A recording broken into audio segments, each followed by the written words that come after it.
On connaît tous aujourd'hui les effets dévastateurs des réseaux sociaux. Déjà une perte de temps colossale, tu peux facilement gaspiller 2-3 heures de chacune de tes journées sur ces conneries. Ensuite une diminution de ta capacité de concentration jusqu'à ce qu'elle soit inférieure à celle d'un poisson rouge. Bah ouais, à force de regarder des petites vidéos d'1 minute, des stories de 30 secondes, du contenu ultra court comme ça, on perd l'habitude de se concentrer sur des formats plus longs. Et c'est dommage, ça nous porte énormément préjudice dans la vie de tous les jours sans même qu'on s'en rende compte. Et puis enfin, c'est connu, les réseaux sociaux te déciment littéralement ton estime de toi parce que tu vois tout le temps des gens qui ont une vie géniale, une vie qui est meilleure que la tienne et toi tu es derrière ton écran, tu te compares à eux, tu te dis pourquoi ma vie elle est aussi banale, qu'est-ce qui cloche chez moi, pourquoi j'ai pas la même vie que tous ces influenceurs à 2 balles là. Enfin bref, je pense que tu connais déjà tous ces problèmes et je parie d'ailleurs que tu t'es déjà demandé ce que ça ferait si tu arrêtais les réseaux sociaux. Je suis sûr que tu t'es déjà dit que ce serait bien d'arrêter par exemple de faire une pause, de faire un break pendant 2 semaines, 1 mois pour te sortir la tête de tout ce bruit là, retrouver du temps, de la concentration et de l'estime de toi. Mais bon, si tu as déjà essayé, tu t'en es rendu compte, c'est pas facile. Généralement, on se dit, voilà, je vais arrêter YouTube, Facebook, Twitter, tout ça, et au bout de 3 jours, on est déjà de retour parce que déjà, c'est addictif, ces conneries, c'est super addictif. C'est conçu pour être aussi addictif que le casino. C'est exactement le même principe que le casino. À chaque fois que tu te connectes, tu as un gros shoot de dopamine dans ton cerveau parce qu'il y a la possibilité qu'il s'est passé quelque chose d'important, que tu as raté, qu'on t'est tagué sur une photo, qu'on t'a envoyé un message important, peu importe. C'est hyper addictif, d'autant plus qu'on va créer une habitude extrêmement forte, extrêmement enracinée dans notre quotidien de checker notre téléphone toutes les 10 minutes pour vérifier si on n'a pas un message, pour regarder ses mails ou je ne sais quoi. Et surtout, on va s'inventer nous-mêmes des excuses comme par exemple, bah oui, mais moi, les réseaux sociaux, j'aimerais bien arrêter, mais je peux pas parce que c'est un outil professionnel, je peux pas parce que je vais pas non plus devenir un ermite qui vit dans sa grotte. On est au 21e siècle, bordel, je vais quand même pas me priver de ça. Et pourtant, tu vas voir que ces objections sont pas du tout fondées, qu'on peut très bien se détacher complètement des réseaux sociaux sans pour autant vivre dans une grotte, sans pour autant se priver de l'outil d'un point de vue professionnel. Personnellement, ça fait quasiment 2 ans là que j'ai arrêté totalement Facebook et Instagram. Alors ça veut pas dire que j'y vais plus jamais, parfois quand j'ai besoin d'une information en particulier, ça m'arrive de me connecter sur Facebook ou sur Instagram, mais c'est extrêmement rare, clairement c'est moins d'1 fois par mois. Ça ne m'intéresse plus aujourd'hui et je m'en porte vraiment mieux. Donc dans cette vidéo, je vais partager avec toi mes meilleures clés pour t'aider, si tu en as envie en tout cas, à te détacher au maximum de ces putains de réseaux sociaux et vivre plus sereinement en arrêtant de te polluer l'esprit avec ce poison au quotidien que sont les réseaux sociaux. Premier conseil, virer toutes les apps mobiles. Ça, c'est la première chose à faire. Si tu as encore aujourd'hui Instagram, Facebook, YouTube, les applications officielles sur ton téléphone, tu les dégages. L'idée, c'est pas d'arrêter complètement, mais c'est de consulter seulement depuis le navigateur internet, ce qui présente beaucoup d'avantages par rapport aux apps. Le problème de l'application mobile, c'est que ça t'incite à passer énormément de temps sur le réseau en question. Parce qu'il y a très peu de friction, il te suffit de déverrouiller le téléphone, d'appuyer sur l'application colorée et tu arrives directement sur le fil d'actualité. C'est encore pire si tu as les notifications activées évidemment, où là tu vas limite te faire déranger pour les réseaux sociaux, pour un truc à la con qui se passe sur ton profil Facebook ou Instagram. Tu vas te faire déranger de ce que tu es en train de faire dans la réalité. Moi ça me rend fou ça, ce que tu fais dans le réel, ça devrait toujours être prioritaire sur ton monde virtuel, tes réseaux, le blabla, le bruit, tout ça. Ça, c'est secondaire. En aucun cas, tes réseaux sociaux ont le droit de venir t'emmerder pendant que tu travailles, pendant que tu es occupé, que tu es avec ta famille. Jamais. Donc évidemment, ça c'est du bon sens paysan, mais on enlève toutes les notifications, si tu l'as pas déjà fait. Et après, l'idée, c'est que tu vas pouvoir consulter les réseaux de manière beaucoup plus occasionnelle, beaucoup moins fréquemment, depuis une machine fixe, typiquement depuis ton PC, depuis un iPad, depuis quelque chose de plus gros, quelque chose qui va pas tenir dans ta poche si tu veux, parce que le smartphone évidemment comme il tient dans ta poche, tu l'emmènes partout avec toi et tu as tes notifications, tes réseaux partout qui te suivent toute la journée. Donc bien évidemment en consultant les réseaux seulement sur une machine fixe, tu vas passer beaucoup moins de temps, tu peux diviser par 2 facilement le temps que tu passes ou même par 3 ou par 4 le temps d'écran quotidien que tu as. Autre chose que je te conseille de faire, c'est de bloquer carrément sur ton téléphone portable les URL des sites correspondant aux réseaux sociaux. Par exemple, si tu as viré Facebook et Instagram de ton smartphone, les applications, tu peux encore facilement y accéder depuis le navigateur. Ça peut devenir tout aussi addictif, même si certes il y a un petit peu plus de friction pour te rendre sur ton compte. L'idée c'est d'y aller seulement depuis un ordinateur ou une machine fixe, peu importe.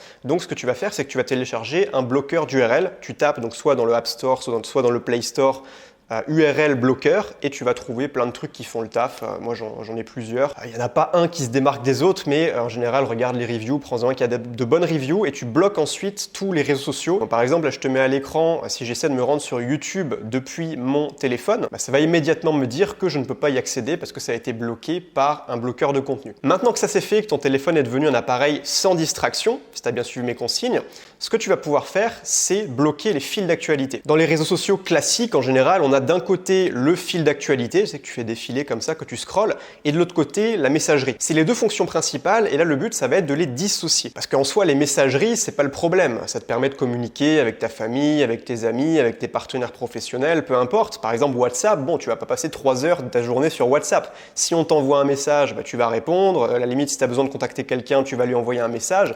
Mais une fois que c'est terminé, tu vas quitter WhatsApp. Alors que Facebook, par exemple, c'est beaucoup plus vicieux parce que si tu y vas pour communiquer avec des gens via la messagerie, tu vas aussi te taper le fil d'actualité qui va te parasiter ton attention, qui va te faire perdre du temps, qui va te faire rester sur Facebook 1 heure alors que tu avais prévu 5 minutes à la base. Donc là, l'idée, c'est comme pour le bloqueur d'URL, tu vas utiliser un bloqueur de fil d'actualité, un feed blocker. Et ça, tu vas l'utiliser sur ton PC, par exemple, sur ta machine fixe. Vu qu'on a déjà tout viré du smartphone, normalement, il n'y a pas de souci. Le feed blocker, il va tout simplement bloquer le feed, comme son nom l'indique. Merci Captain Obvious. Et par exemple, pour Facebook, tu en as un qui s'appelle Newsfeed Eradicator. C'est une extension pour navigateur, tu la télécharges et tu verras qu'à la place du fil d'actualité sur la page d'accueil de Facebook, tu auras simplement une citation inspirante qui va te mettre à la place et il n'y aura rien d'autre. Donc ça va te permettre d'éviter de te laisser déconcentrer à chaque fois. Et si tu as besoin d'une information sur Facebook, tu peux y aller tranquillement, tu trouves ton information et tu te barres. C'est aussi simple que ça. Là par exemple, je vais te montrer ce que ça donne sur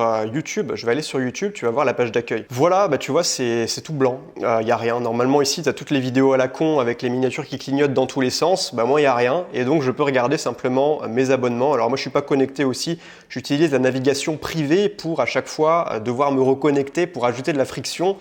Ça me permet de passer peu de temps sur YouTube parce que j'ai quand même une tendance à passer trop de temps sur YouTube. Donc ce genre de petites astuces aussi, de me mettre en privé pour être déconnecté à chaque fois, ça rajoute de la friction, ça me permet de passer moins de temps dessus. Et donc là, je te montre rapidement l'outil qui me permet de bloquer. C'est un truc qui s'appelle #blockit. C'est sur Apple, sur iOS, sur Android, il doit y avoir des équivalents. Tu tapes simplement feed blocker plus le nom du réseau social sur lequel tu veux bloquer et tu trouveras quelque chose qui fonctionne. Si tu en testes plusieurs en tout cas, tu devrais arriver à un résultat satisfaisant. Troisième conseil, c'est si tu parles avec des amis sur des réseaux sociaux pour lesquels il n'y a pas une messagerie séparée. Par exemple, Twitter, si tu as l'habitude de discuter avec des amis sur Twitter, c'est probablement une mauvaise idée parce que tu n'as pas d'app de messagerie Twitter indépendante juste pour la messagerie. Tu es obligé d'aller sur leur site et de te taper tout le fil d'actualité, sauf si tu l'as bloqué après, éventuellement. Mais c'est quand même mieux d'utiliser des applications de messagerie qui servent juste à la messagerie et à rien d'autre, comme par exemple Telegram, WhatsApp. Messenger, je te le conseille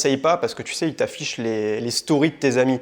Donc à chaque fois que tu veux regarder tes messages, tu as les stories qui apparaissent en haut, tu es tenté de les regarder. Tout ça pour dire, si tu as des amis à qui tu parles sur des plateformes qui présentent des problèmes que je t'ai évoqués précédemment, et bien simplement tu leur dis, ok, maintenant moi je me casse de ce réseau-là, on reste en contact, donne-moi ton Telegram, donne-moi ton WhatsApp, donne-moi ton Signal, ton Line, il y a plein d'applications comme ça. Et puis comme ça, tu fais migrer tes discussions sur des applications qui servent que à la messagerie. Et si tu as des potes qui disent non, tu fais chier, j'ai pas envie, j'ai pas Telegram, j'ai pas WhatsApp, rien à foutre, écoute, c'est peut-être que c'est pas vraiment des potes, qu'ils en ont pas grand-chose à faire, qu'ils sont pas prêts à faire ce micro-effort. Dans ce cas-là, ça sert à rien de continuer à parler avec eux, tant pis pour eux. Alors maintenant qu'on a vu tout ça, le 4e conseil, très important celui-là, c'est de remplacer l'habitude. Systématiquement, quand tu supprimes une mauvaise habitude, il va falloir la remplacer. Tu peux pas simplement laisser un vide parce que ce vide, tu vas toujours chercher à le combler. Imaginons que tu avais l'habitude de scroller Instagram et de regarder des stories Instagram dans les transports tous les jours. Si tu arrêtes, tu vas t'ennuyer. Qu'est-ce que tu vas faire? Tu vas attendre? Non, tu as besoin de t'occuper les mains probablement. La nature a horreur du vide et le cerveau humain, c'est pareil, on a horreur du vide. Donc dès qu'il y a un vide, on va chercher à le combler. Donc il faut que tu prépares ton coup et que tu trouves des activités plus constructives à faire à la place de ces putains de réseaux sociaux. Ça peut être par exemple lire un bouquin. Donc tu achètes un bouquin, tu l'emmènes partout avec toi dans ta journée. Comme ça, dès que tu as un moment creux, tu prends ton bouquin, un bouquin agréable à lire de préférence. Ça peut être apprendre une langue, par exemple, apprendre du vocabulaire, te perfectionner en anglais ou une autre langue que toi toi tu as envie d'apprendre, tu télécharges une application qui te permet de réviser du vocabulaire, des choses comme ça. Ou alors tu peux même te créer un nouveau fil d'actualité personnalisé.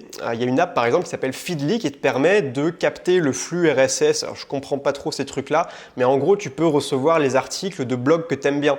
Donc tu cherches des blogs sur des sujets qui toi t'intéressent, le jardinage, le business sur internet, le développement personnel, la géographie du Turkménistan, enfin peu importe les sujets qui toi t'intéressent, et tu en fais un fil d'actualité comme ça en sélectionnant des blogs qui parlent de choses qui t'intéressent ou alors des blogs que tu aimes bien. Et là du coup ça te ferait un fil d'actualité qui est sain, qui contient de l'information constructive, contrairement à d'autres fils d'actualité dont on a parlé précédemment, qui contiennent des informations soit anxiogènes, soit abrutissantes. Et puis enfin mon dernier conseil, ça c'est pour les gens qui se lancent vraiment dans cette aventure de vivre déconnecté de ces réseaux sociaux, c'est de comprendre qu'on n'a rien à perdre et qu'au contraire, on a énormément à y gagner. Parce que souvent, on se dit, si je suis pas sur les réseaux sociaux, eh bien, je passe à côté de quelque chose, je vais rater les informations importantes, je saurai pas ce qui se passe. Tu vois, ce besoin de savoir ce qui se passe, d'être tenu au courant le premier, etc. Twitter joue beaucoup là-dessus d'ailleurs, mais c'est pas quelque chose de nécessaire dans un premier temps et surtout, mais ça se fait littéralement écraser par tous les bénéfices que tu vas retirer de te détacher de ces réseaux sociaux. Le gain en sérénité, en concentration, en productivité, en estime de soi, il pulvérise littéralement ce pseudo-bénéfice qui est d'être tenu au courant de ce qui se passe, de toujours savoir ce qui se passe, être dans le bruit. Au contraire, c'est stressant d'être dans le bruit. Donc comprends bien que les bénéfices écrasent littéralement tous les potentiels bienfaits, entre guillemets, enfin avantages, à être tout le temps le nez dans les réseaux et savoir ce qui se passe juste au moment où ça se passe. Donc pour conclure, si tu as envie d'arrêter les réseaux sociaux, je te conseille de te lancer un challenge pour commencer. Ça peut être une semaine, ça peut être 2 semaines, ça peut être 30 jours. Moi en 2019, j'avais fait ce challenge 30 jours, ça m'avait changé la vie. Et justement, j'avais pas voulu reprendre après parce que je me sentais beaucoup mieux, beaucoup plus productif, plus concentré, plus serein. Enfin, c'était vraiment bien. Par contre, définis clairement les règles. Qu'est-ce que tu vas arrêter de consulter? Qu'est-ce que tu vas continuer à consulter? Par exemple, la règle, ça peut être pas de Facebook, pas d'Instagram, pas de Twitter.